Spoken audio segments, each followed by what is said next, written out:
যেখানে কলকাতায় প্রথম দফায় 12 কোম্পানি কেন্দ্রীয় বাহিনী মোতায়েন। লেক রোডে কেন্দ্রীয় বাহিনী রুট মার্চের ছবি আপনারা দেখছেন। পাশাপাশি গিরিশ পার্ক, মুচিপাড়া, তালতলাতেও রুট মার্চ কেন্দ্রীয় বাহিনীর।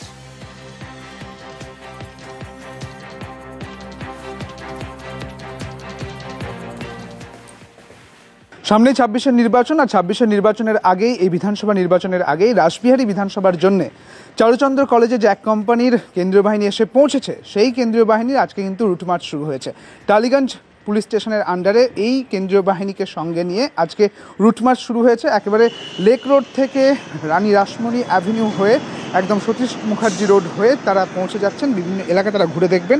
মূলত এই কেন্দ্রীয় বাহিনীর যে রুটমার্চ, তা যেসব কারণে হয়ে থাকে তার একটা উল্লেখযোগ্য কারণ হচ্ছে নির্বাচনের আগে সাধারণ মানুষকে তার ভোটাধিকারের বিষয়ে আশ্বস্ত করা, এবং একই সঙ্গে যে এলাকায় আগে কোনো সময় দাঙ্গা হয়েছে সেখানে তাদের ক্ষমতা প্রদর্শন করে বুঝিয়ে দেওয়া যে এখানে একেবারে নিরাপত্তা রয়েছে, কাজেই এই ধরনের ঘটনা আর ঘটবে না, শান্তিপূর্ণভাবে নির্বিঘ্নে ভোট দিতে পারে, তাদের ভোটাধিকার প্রয়োগ করতে পারে।